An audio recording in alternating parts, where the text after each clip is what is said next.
Hello there, ladies and gentlemen, this is Orphanlast, aka Skylar Madison, and today we're going to be adding the lighting and shading to this animation. And in most forms of animation, the type of shading that's done is cell shading. So let me show you a demonstration really quickly with how toonz raster levels work. Because it's different than how raster levels inside of OpenToonz work. Toonz raster levels are unique. Here you can see me draw out a black circle. I create a new style and turn it red, then fill the circle. I select my eraser, and with the type setting, I can set it to erase nothing but lines. I can also set the type to areas, and that allows us to erase fills. Areas are fills in toonz raster levels, or generally in OpenToonz. So just from this demonstration that I'm showing you right now, you can see that toonz raster levels record the differences from strokes and fills, and behaves quite a bit like how you would expect out of a vector level that actually has physical fills. I say this because, quite frankly, I've never seen a program that works with rasters that actually records the differences from strokes to fills. I've only seen that with vector programs. I think that's unique. I think it's amazing. I wish Krita did something like this to some extent. But there's more to this. Let me undo all that. Now we just have a black circle with a red fill. Now I set my type to areas so that we can erase fills, and I then select the mode to freehand so that I can just erase portions of the fill, kind of like drawing. Now I create a new style and change it to green. And if I use the fill tool with the default settings on this circle, it just fills the entire circle. It's not allowing us to use two fills and have them both butt up against each other.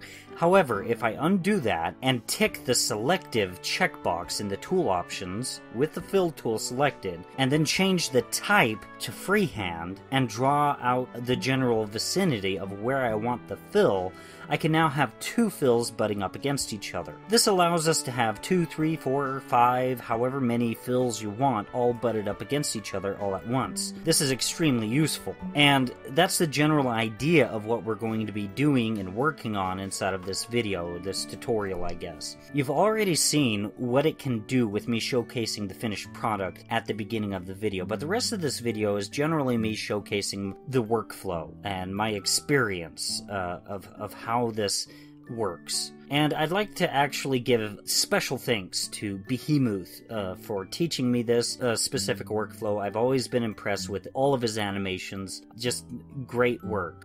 It renders a really nice result, but personally, from my experience from making this video, I can't say that I think that OpenToonz is quite ready for this particular workflow. Also, keep in mind that this is a form of destructive editing, and normally that's not the sort of workflow that I shoot for. But I feel as though this is a technique that you guys should know, because every little thing you know about the program makes it so that you're more capable and more competent. Since the workflow doesn't really quite work for me, doesn't mean that it's not going to work for you. Through much of this coloring process, I tick the frame range option on the eraser tool, and I try to see if OpenToonz can auto in between some of my cell shading, but by and large I find it to be a rather dismal failure in this process. But who knows, you might find some luck in trying it out with this portion of the workflow. I don't know how your animation is, so it might work for you pretty well. By and large, I'm just cutting out a basic shape and continue with that basic shape through the entire animation. Then I refine that basic shape through the entire animation. You'll wind up with a bunch of white splotches through the entire animation, but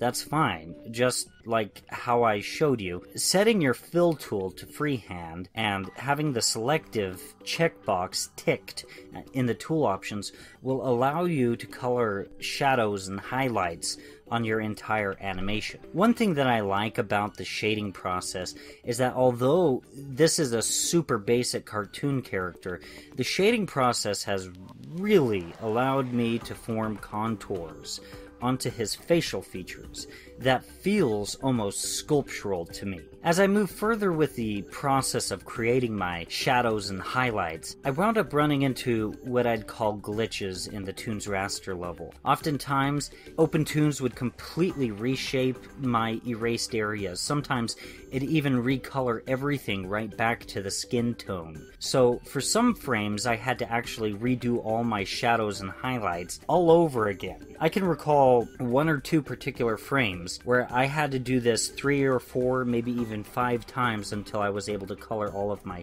shadows and highlights with the desired colors that I wanted. It's a glitch like this that makes me feel as though this workflow isn't something that should be exploited all the time, or at least for right now. Maybe in the next toonz update, if this is something that they're addressing, or if they're even aware of it. But maybe Behemoth might be able to see this video and see that I might be doing something that he wouldn't. I don't know. But if that happens, I'll share another video with you guys in the future to avoid glitches or issues like this in the future. But even still, as frustrating as this shadows and highlights workflow was with this particular technique, it was a dream in comparison to working on a vector level and trying to get it to just apply basic colors. Try to be as exact as you can with the freehand fill tool workflow. Within the filled object, try not to touch anything that's white. I've noticed that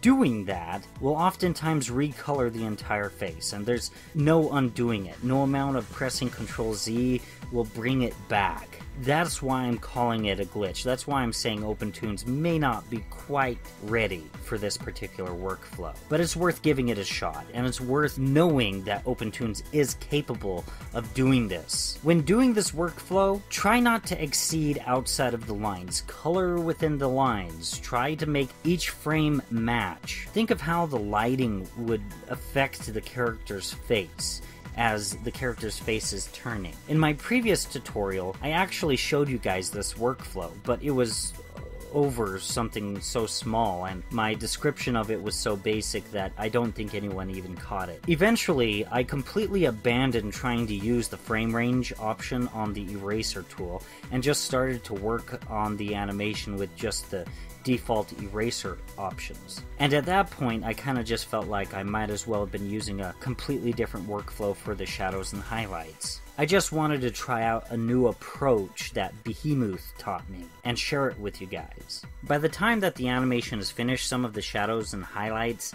jitter about a little bit, and I'm not really fond of that.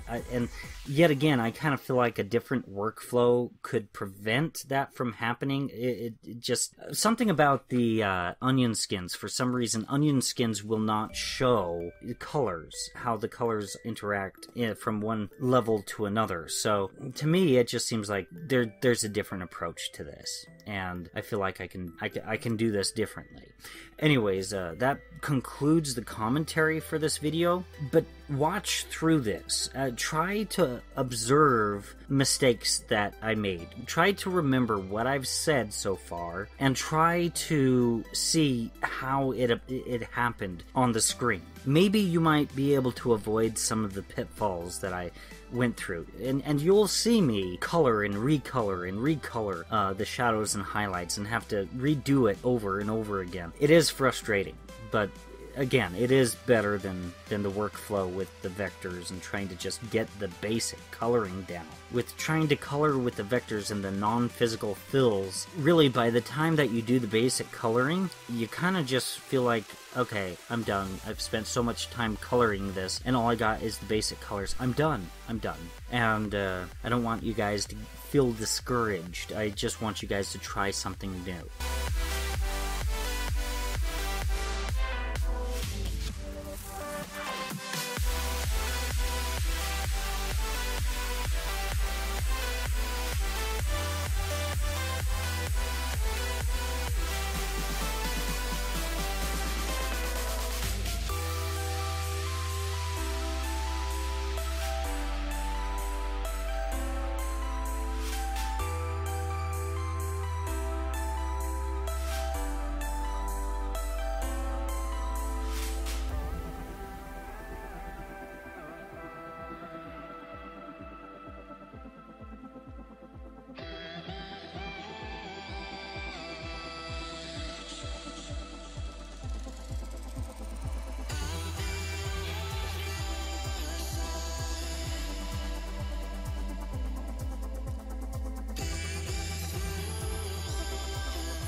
Anyways, guys, that pretty much concludes it for this video. If you guys enjoyed it, please like, share, and subscribe. And if you didn't, please like, share, and subscribe anyways.